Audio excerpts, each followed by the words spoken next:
दोस्तों, आज की कहानी है इकलौते बेटे की हरकत से माँ की बिगड़ी हालत। कहानी पसंद आए तो वीडियो को लाइक एवं सब्सक्राइब जरूर कीजिएगा। अपनी मर्जी की लड़की से बेटे की शादी न होता देख एक माँ ने कैसी चाल चली कि पासा उल्टा पड़ गया और अब वह न घर की रही न घाट की। सुबह का शांत समय था। कोमल खिड़की से बाहर देख रही थी। यह बरसात का महीना था। बाहर के लॉन में घास हरी भरी और ताजा लग रही थी। हवा ठंडी और दिल खुश करने वाली गीली मिट्टी की महक लिए वातावरण को सुगंधित कर रही थी। कोमल को 30 साल पहले के ऐसे ही बारिश से भीगे हुए दिन की याद आई।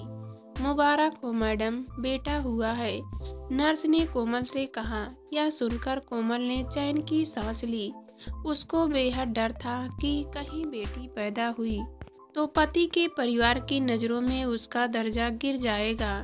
इसके 2 कारण थे। पहला था कि लाखों और लोगों की तरह उसको सास ससुर के सिर पर अपनी बस को आगे बढ़ाने का भूत सवार था। दूसरा, कोमल से पहले घर में आने वाली बहू, उसके जेठ की पत्नी ने बेटा पैदा किया था।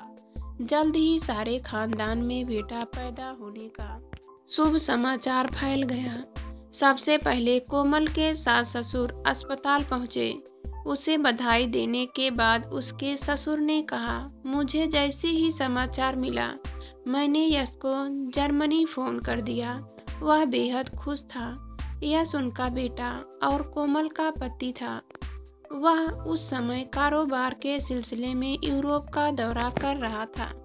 उसके सास ससुर के आने के कुछ ही देर पश्चात एक के बाद एक दोस्त और रिश्तेदार अस्पताल पहुंचने लगे।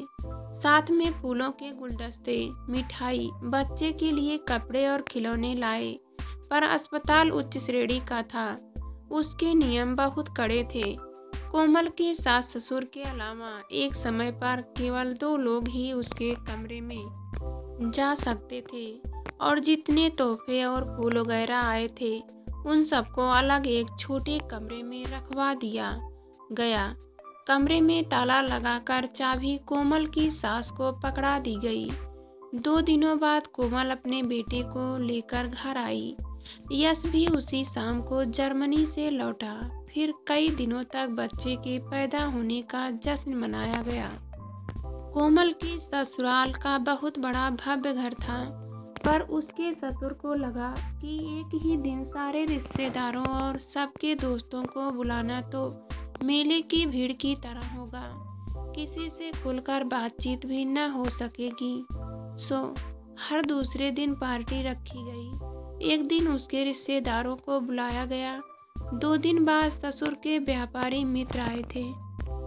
उसके बाद कोमल की सास की सहेलियां पार्टी में आई।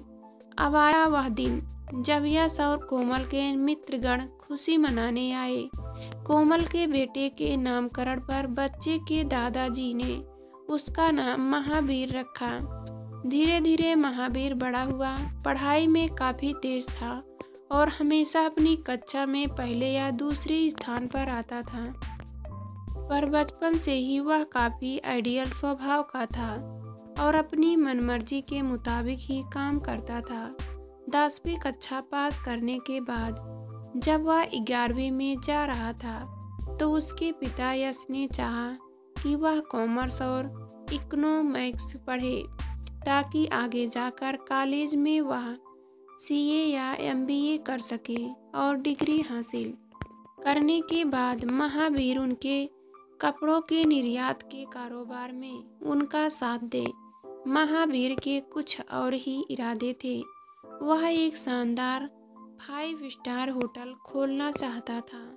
इस कारण उसने 11वीं कक्षा में होम साइंस लिया और 12वीं करने के बाद वह होटल मैनेजमेंट में चला गया। लगभग 3 साल हो गए। तब महावीर की पढ़ाई और ट्रेनिंग पूरी होने वाली थी। एक शाम जब वह घर आया तो बहुत प्रसन्न लग रहा था। मम्मी जी, पापा जी, मैं आपके लिए एक खुशखबरी लाया हूँ। क्या तुम अपने सालाना इम्तिहान में अव्वल नंबर पर आए हो? कोमल ने पूछा। नहीं मम्मी, इस इम्तिहान में नंबर जैसी छोटी चीज़ की बात नहीं है। बेटे ने जवाब दिया। यह मेरे जीवन और भविष्य के बारे में बात है। अब हमें और लटका सर मत रखो। यश बोला। बता ही दो क्या बात है। तो सुनिए, महावीर ने कहा। मैंने शादी के लिए एक लड़की ढूंढ ली है। मैंने उससे बात भी कर ली है और उसको यह रिश्ता मंजूर है। यश और कोमल को जोर का झटका लगा। थोड़ी देर तक दोनों कुछ बोल न सके। फिर बड़ी मुश्किल से यश ने अपनी आवाज़ पाई। यह क्या कह रहे हो बेटा? तुम हमारे साथ मजाक तो नहीं कर रहे हो?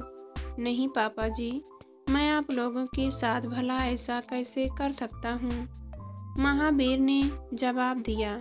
यह लड़की कौन है? उसका बाप क्या करता है? क्या वह हमारी तरह राजपूत खानदान की है? सवाल पर सवाल महावीर की तरफ फेंके गए। लड़की का नाम पूनम है। वह मेरे साथ होटल मैनेजमेंट सीख रही है। उसका पिता ऑटो रिक्शा चलाता है। उसकी जात और खानदान के बारे में मैंने कभी नहीं पूछा। शायद वह दलित है, पर इससे क्या फर्क पड़ता है? महावीर का जवाब सुनते ही यश आग बबूला हो गया। क्या यश राठौर जैसे करोड़पति का इकलौता बेटा एक रिक्शा चलाने वाले की बेटी के साथ शादी करेगा? वो गुस्सीले स्वर में चिल्लाए। क्या एक राठौर खानदान का सुपुत्र एक दलित लड़की से रिश्ता जोड़ेगा? यह मैं कभी होने नहीं दूंगा। सारे समाज में हमारी नाक कट जाएगी। लोग हम पर हंसेंगे। तुम यह शादी नहीं कर सकते। यह कहकर यश पैर पटकता हुआ उसके कमरे में चला गया। बेटा, तुम यह बहुत गलत काम कर रहे हो। उस दलित लड़की का ख्याल छोड़ दो, कहकर कोमल भी कमरा छोड़कर चली गई। महावीर की बचपन की पुरानी आदत अब भी थी कि वह अपने मन की मर्जी करता था।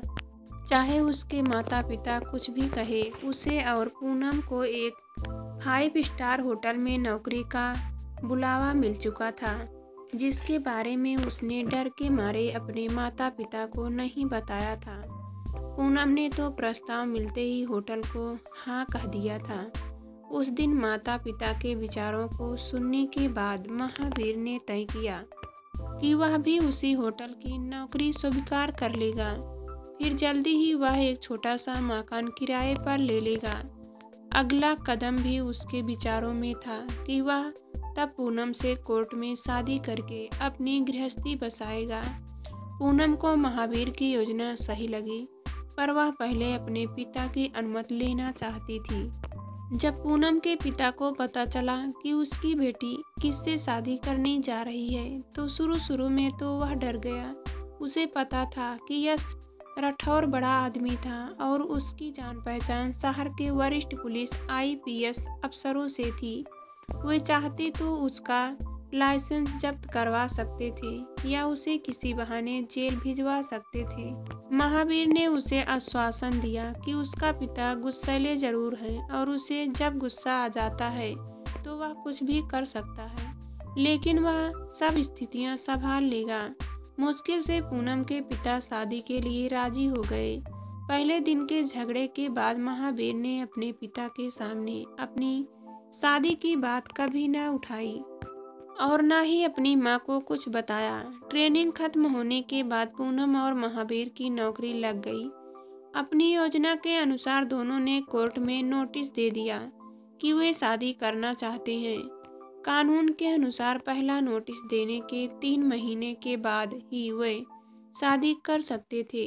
कायदे के मुताबिक उनकी अर्जी कोर्ट के नोटिस बोर्ड पर लग गई। धीरे धीरे दिन गुजरने लगे। लगभग 1 महीने बाद अदालत के ही एक मुलाजिम की कुछ पैसे ऐंठने की नीयत से कोमल का पता कर उसको फोन किया और बता दिया कि उसका बेटा कोर्ट में शादी करने जा रहा है। महावीर की होने वाली शादी की खबर सुनते ही कोमल के होश उड़ गए।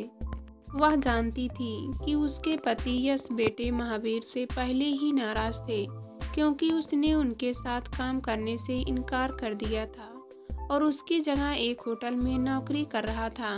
उसके ऊपर अगर वह यह सुनेंगे कि उनका बेटा एक ऑटो रिक्शा चलाने वाले की लड़की से शादी कर रहा है, तो गुस्से में आकर महावीर को अपनी जायदाद से वंचित कर सकते थे।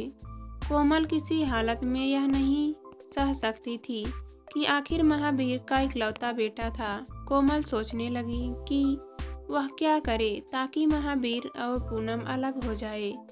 वह चाहती थी कि उसका कारगर उपाय कुछ ऐसा हो कि वे दोनों इस शादी के बंधन में न उलझे रहे। धीरे धीरे कोमल के दिमाग में एक उपाय सबसे ऊंचा बनकर पांव जमाने लगा। वह यश को इस उपाय में झांसी नहीं बनाना चाहती थी। वह नहीं चाहती थी कि यश का गुस्सा महावीर को सुधारने में और भी भड़क जाए। अक्सर अपना कारोबार बढ़ाने के सिलसिले में यश विदेशों के लंबे टूर पर जाते थे। एक ऐसे ही अवसर पर कोमल ने महावीर को फोन किया और कहा, बेटे तुम्हें देखने को मेरी आंखें तरस गई हैं। कल शाम को चाय पर घर आकर मुझसे कुछ देर बातें कर लो। तुम्हारे पिताजी इस समय हिंदुस्तान से बाहर हैं, इसलिए जिस लड़की से तुम शादी करने की बात कर रहे थे उसको भी साथ ले आओ। कम से कम मैं अपने बेटे की पसंद से मिल तो लूं। वह मान गया कि कल शाम को पूनम को साथ लेकर आएगा।